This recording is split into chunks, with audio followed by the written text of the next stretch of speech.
Começa agora um programa que traz tudo sobre o livro mais lido em todos os tempos. Apresentamos O Som do Livro.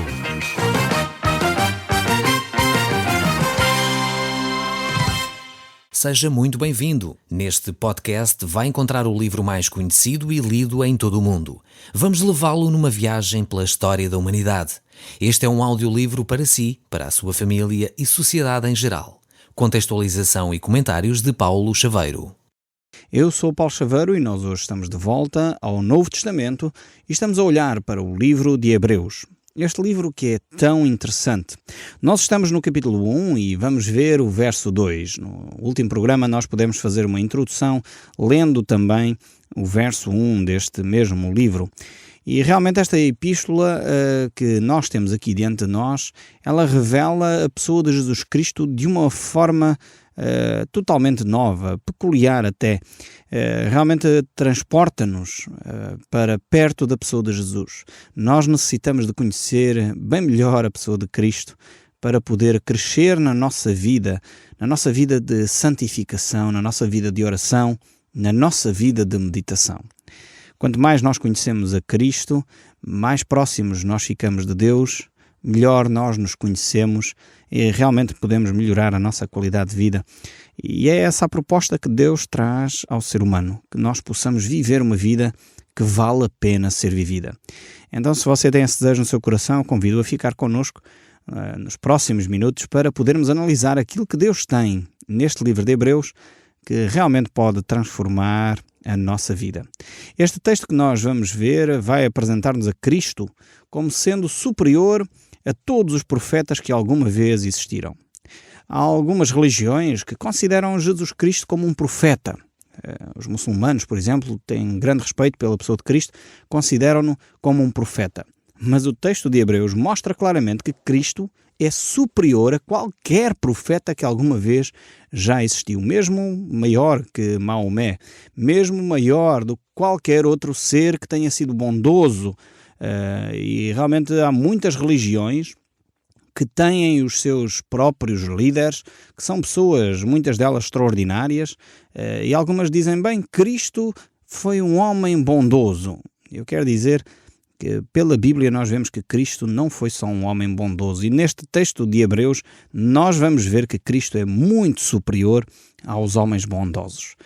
Cristo não foi só um homem bondoso, Cristo não foi só um profeta, Cristo não foi só um líder religioso, Cristo foi o próprio Deus feito homem. E esta é a grande diferença.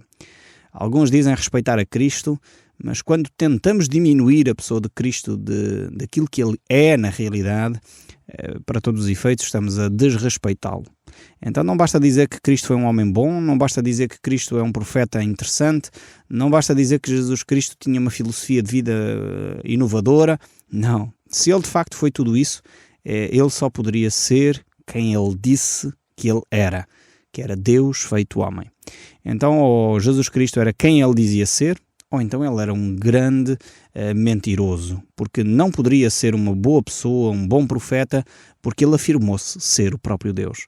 Então temos que ter esta mentalidade, perceber quem Cristo disse ser, o que é que as Escrituras dizem acerca de Jesus Cristo, e é exatamente isso que nós vamos propor, refletir consigo nos próximos minutos.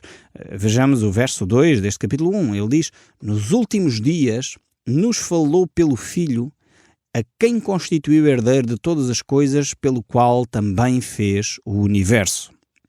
Aqui temos uma declaração acerca da pessoa de Jesus Cristo que é extremamente interessante. Aqui vemos que, em primeiro lugar, nos últimos dias, Deus nos fala através da pessoa de Jesus Cristo. Se por um lado, os ouvintes diretos desta epístola, que queremos que foi o apóstolo Paulo que escreveu aos Hebreus, eles estavam a pensar que ainda haveria profetas que viriam com uma mensagem da parte de Deus. Deus está a dizer, a minha mensagem ao homem agora passa pelo Filho. A minha mensagem ao homem vem através da pessoa de Jesus Cristo. Cristo deu-nos a sua última palavra. Não pode haver mais acréscimos à palavra de Jesus Cristo. E eu quero dizer isto com todas as letras, porque infelizmente temos de vez em quando assistido a determinados líderes religiosos que se arrogam receber da parte de Deus revelação nova. Eu quero dizer que em Cristo Jesus a revelação cessou. Não há revelação extra-bíblica que possa ser considerada palavra de Deus para os nossos dias. A Bíblia está completa em si mesma. A Bíblia, ela encerra toda a mensagem de Deus. Então, se há líderes religiosos que andam a escrever epístolas, que andam a escrever cartas aos seus fiéis, como se fosse revelação divina para os nossos dias, eu quero dizer que em Cristo Jesus encerrou-se a mensagem bíblica. Aliás, o texto bíblico diz exatamente isso. Nos últimos tempos, Deus vai nos falar através da pessoa de Cristo. Isto não quer dizer, como é óbvio, que Deus não fala através de um irmão. Não é isso que eu estou a dizer. Não confundam as coisas. É óbvio que às vezes nós estamos a conversar com uma pessoa e essa pessoa traz-nos uma reflexão nova, traz-nos um pensamento para aquele momento concreto que nós estávamos a viver. Não é disto que eu estou a falar. Atenção. Estou a falar de algumas pessoas que dizem que de alguma forma estão a escrever epístolas novas, estão a escrever a palavra de Deus para os nossos dias. Isto a Bíblia mostra claramente que foi encerrado com o livro de Apocalipse, com o apóstolo João, e em Cristo Jesus a mensagem ficou completa. Então é importante vermos este aspecto. E nós aqui, neste autor do livro de Hebreus, vamos encontrar 7 declarações que são surpreendentes, são realmente fantásticas, que vão mostrar a superioridade do Filho de Deus, do próprio pessoa de Jesus Cristo. Essas declarações são tremendas e nós vamos ver aqui já neste verso 2 logo 2 destas declarações. A primeira é que Jesus Cristo é quem Ele, Deus, constituiu o herdeiro de todas as coisas. E é também através dele foram criadas todas as coisas. Então a primeira declaração que nós vemos aqui é que Cristo Jesus foi o Criador de todas as coisas. E por isso mesmo Ele é o legítimo dono de tudo. Isto é uma declaração tremenda. Algumas pessoas, quando olham o livro do Gênesis, nós vemos lá Deus a criar o universo. E vemos que através da palavra de Deus o mundo foi criado. E agora aqui, surpreendentemente, já Colossenses tinha feito esta mesma afirmação, Cristo Jesus é o Criador. Cristo Jesus é Deus que se fez homem, habitou entre nós, mas este Deus que se fez homem e habitou entre nós é o Criador do universo. Aquele bebé que nasceu em Belém, que nós tão saudosamente recordamos no Natal, entoamos cânticos lindos nessa época, reunimos a família e temos aquela paz de espírito que encontramos naquela época, porque foi decretada pelos anjos ao mundo, paz aos homens a quem Deus quer bem. E de facto nesse período da nossa vida, quando nós celebramos o Natal, de alguma forma essa realidade, essa verdade espiritual se concretiza no coração e nas famílias.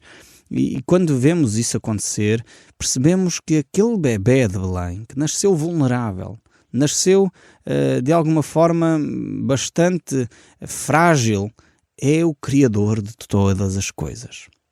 Esta é uma declaração tremenda. Cristo fez o mundo. O homem, é verdade que tinha domínio sobre a natureza, mas porque Deus lhe concedeu esse domínio, mas Cristo tinha esse domínio, era dono de todas as coisas, criador de todas as coisas. E vemos aqui esta ideia de que Cristo é herdeiro, não é que Cristo precisasse de herdar nada, porque foi Ele que criou todas as coisas. Aqui a ideia tem a ver com a autoridade que Deus tinha dado a Adão, e que ele perdeu com a queda. Então Adão perdeu o domínio, perdeu a autoridade com a queda, e em Cristo Jesus ele recuperou essa autoridade.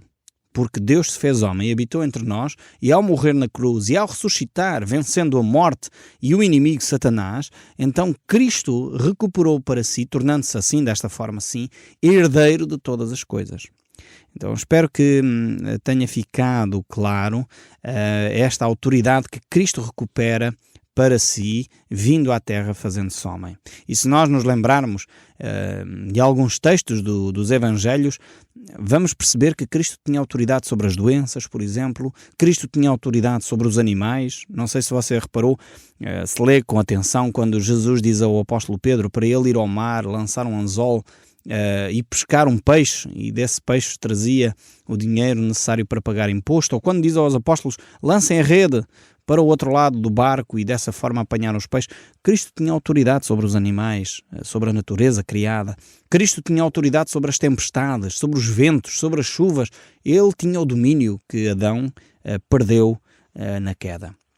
Eu creio que era este domínio que Deus tinha dado ao homem, mas porque de facto o homem se rebelou contra Deus, ele perdeu toda a autoridade que tinha sobre a natureza, mas Cristo recuperou-a para nós, para que nós, como cristãos, pudéssemos exercer essa autoridade. Então um cristão tem de ser o primeiro a se preocupar com a natureza. Hoje fala-se muito do aquecimento global, fala-se muito das emissões de CO2, a preocupação que há com os gases lançados para a atmosfera. Os cristãos têm de ser os primeiros a preocupar-se com a natureza, porque Deus deu ao homem e ao cristão redimido a autoridade para cuidar da natureza. É interessante ver que o apóstolo Paulo, a certa altura da carta aos Romanos, ele diz que toda a natureza geme aguardando a redenção de Cristo Jesus. Não é só o homem que é redimido. A natureza aguarda a redenção de Cristo Jesus. Então compete a nós, cristãos, zelarmos, cuidarmos, sermos os primeiros a tomar conta da nossa natureza. Sermos os primeiros a estar na linha da frente para a limpeza das matas da nossa floresta. Sermos os primeiros a não deixar lixo quando vamos passear ao jardim, quando vamos passear às praias. Estes gestos simples poderão fazer diferença no cuidado com a natureza. Então nós cristãos temos esta prioridade na nossa vida também, porque Cristo Jesus recuperou, herdou, digamos assim, este domínio que Adão tinha perdido. Então uma segunda ideia é de facto aqui nesta primeira ideia que nós já vimos, uma segunda é que o universo, mais uma vez, foi feito por Cristo. E alguns intérpretes aqui veem não só esta ideia de universo, matéria, no sentido planetas, estrelas, cometas e etc., mas, portanto, não é tanto a ideia de Gênesis 1, mas é mais uma ideia do Criador das épocas, o Criador da história, o Criador que dá propósito às coisas que acontecem. Então esta é uma segunda ideia que nós encontramos aqui. Há quem defenda que aqui a palavra universo talvez não é mais adequada a ser traduzida, mas de facto ele deveria ser o criador das épocas. Talvez uma tradução mais próxima do sentido original. E quando nós olhamos, por exemplo, para Colossenses capítulo 1, verso 16, nós vamos ver que Cristo Jesus de facto é criador de todas as coisas, quer daquelas que são visíveis, portanto, sejam os planetas, as estrelas, os cometas e etc., quer daquelas que não se veem. E aqui estamos, de facto, a falar de não só coisas que não se veem a olho nu, como, por exemplo, os átomos e etc., mas, acima de tudo, também aquelas que são, de alguma forma, de ordem espiritual, de ordem das ideias, de ordem das filosofias. É Cristo que está por detrás dela. Lendo Colossenses 1,16 diz, pois nele, estamos a falar de Cristo, foram criadas todas as coisas nos céus e sobre a terra, as visíveis e invisíveis, sejam tronos, sejam soberanias, quer principados, quer potestades, tudo foi criado por meio dele e para ele. Que tremendo texto este aqui de Colossenses. Realmente, quem tem dúvidas acerca da divindade de Cristo, olhando para este texto, no fundo ficam as dúvidas todas lançadas por terra, porque é um texto fantástico este aqui, que nos mostra como este Criador, este Senhor, o dono de todas as coisas, se fez homem. Como é que o nosso Deus é tão amoroso para connosco? Isto, para mim, desculpem-me a franqueza, às vezes tenho dificuldades em compreender o nosso Deus. E tenho dificuldades porque Ele é tão bondoso para connosco. Ele é tão amoroso. Ele é tão cuidadoso para connosco. Como é que um Deus tão poderoso pensou nisto? Pensou em ser tão frágil, tão humano, tão próximo de nós, simplesmente para transmitir o amor que Ele tem para connosco. É por isso que o Evangelho de João, no capítulo 3, verso 16, este é um dos textos mais conhecidos mundialmente, diz, porque Deus amou o mundo de tal maneira que deu o seu Filho unigênito, para que todo aquele que nele crê não pereça, mas tenha a vida eterna. Ou seja, Deus ama tanto o ser humano, ama tanto você que me está a ouvir neste momento, que Ele deu o seu amado Filho Jesus. E nós hoje temos facilmente condições de saber pela própria história, ainda que muitos cientistas tentam começar a levantar dúvidas sobre a pessoa de Jesus Cristo, se ressuscitou, não ressuscitou, se morreu, se não morreu, se casou com Maria Madalena ou não, como se isso fosse um problema. A Bíblia nunca disse que o casamento era pecado. Atenção, não sei onde é que as pessoas foram pegar a ideia de que se Cristo tivesse casado com Maria Madalena seria menos Cristo, seria menos Deus. Eu não vejo isso em lado nenhum, mas pronto, para todos os efeitos a Bíblia mostra que ele não casou com Maria Madalena. Mas se tivesse casado não era problema algum. A Bíblia não mostraria isso como um problema. Mas os homens querem denegrir a imagem de Cristo. Satanás fez isso desde o início. Ele procurou matar Cristo quando ele ainda era bebé, utilizando Herodes. E depois, como não conseguiu, porque Deus estava neste processo, Deus Pai estava envolvido, Maria e José giram obedecendo a Deus, saindo da Palestina, de facto, mas Satanás sempre procurou denegrir a imagem de Jesus. Quando ele ressuscitou, logo os fariseus inventaram essa mentira de que ele não tinha ressuscitado. Portanto, 2000 anos depois vir alguém dizer, fazer um documentário a dizer que encontraram o túmulo de Jesus, isso não é novidade nenhuma. Já os fariseus, a quem Jesus chamou de hipócritas, diziam o mesmo. Portanto, não há novidade sobre isso. Mas o que interessa aqui é nós percebermos que este Senhor, o dono de todas as coisas, o Criador, aquele que disse e aconteceu, ele disse haja luz e houve luz. Ele disse haja planetas e houve planetas. Pelo poder da sua palavra ele criou os mundos, criou o universo, criou o cosmos, imenso como ele é. E ele disse: eu vou-me fazer homem porque eu quero transmitir o amor que eu tenho por cada um destes homens, por cada uma destas mulheres, por cada uma destas crianças. E é este Deus que nós muitas vezes não compreendemos, é este Deus a quem nós desprezamos. Precisamos de repensar a nossa espiritualidade. Precisamos de repensar que ideia nós temos acerca do Cristo. Como é que nós encaramos a vida com Jesus? Como é que nós encaramos o nosso Deus? Porque muitas vezes nós temos um Deus muito mais grego ou romano, muito mais parecido com os deuses da idolatria romana, da idolatria grega, do que o Deus cristão. Nós precisamos repensar a nossa fé, precisamos de repensar a nossa religião, precisamos de repensar quem é o Deus da Bíblia e não o Deus que nos foram contando. Um Deus que anda a atemorizar as criancinhas se não comerem a sopa. Não é esse o Deus da Bíblia. Precisamos de realmente repensar o nosso Cristo. E este Cristo é o Deus Todo-Poderoso que se fez homem para que nós pudéssemos ter uma comunhão com Ele. Depois, além de percebermos que é o Deus que dá propósito, sentido à história, à sua história, e as coisas que acontecem na sua vida têm duas origens. Eu quero dizer que Deus é soberano sobre todas elas, mas tem duas origens. Ou é porque você desobedeceu a Deus e muitas vezes está a ceifar aquilo que semeou, no sentido que está a colher os frutos de más decisões que tomou, ou então é porque Deus está a conduzi-lo para levá-lo a um novo patamar de um relacionamento com Ele totalmente diferente. Nós, seres humanos, às vezes só repensamos a nossa vida quando entramos em crise.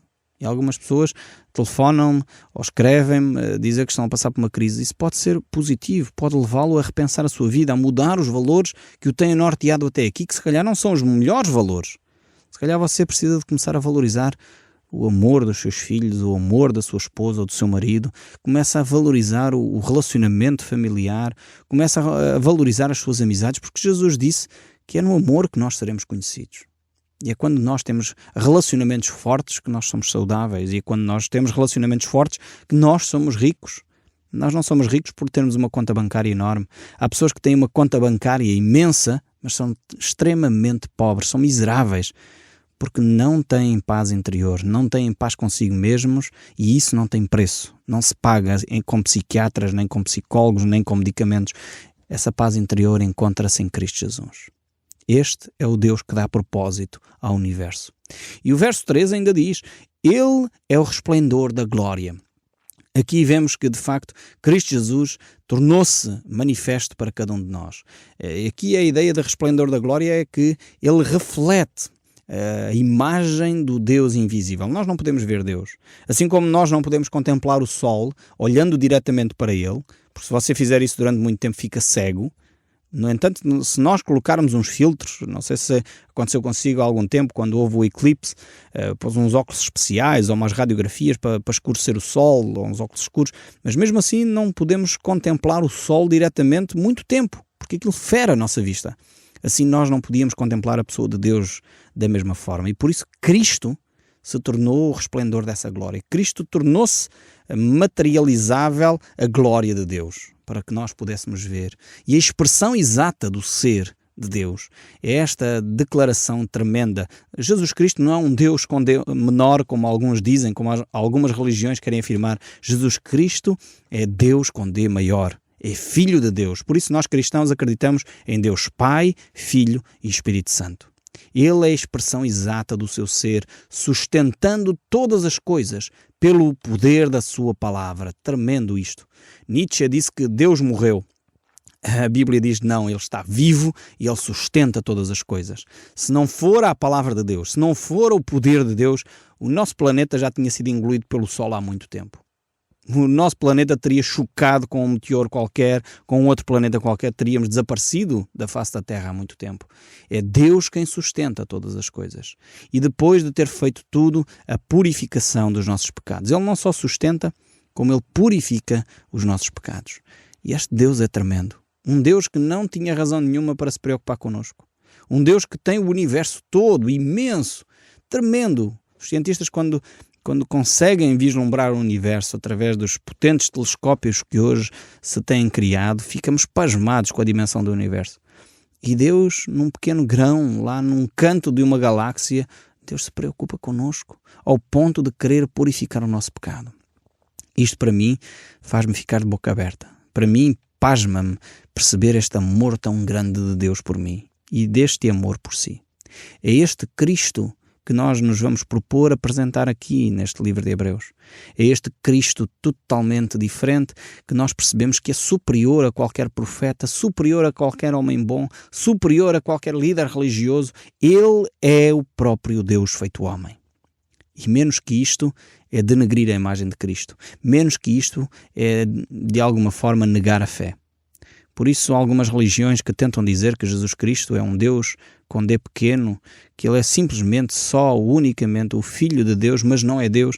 É negar a fé pela base.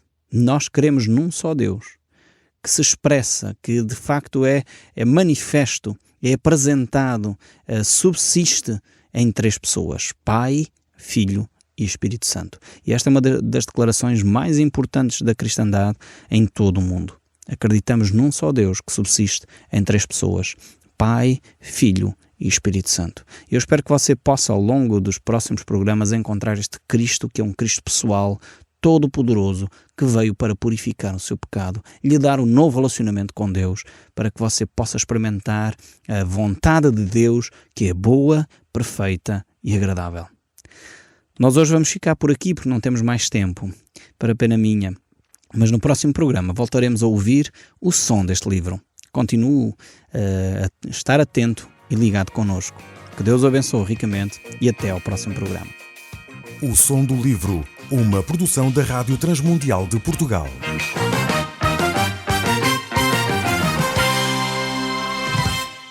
RTM. Conhece todos os nossos programas em rtmportugal.org. Uma produção da Rádio Transmundial de Portugal.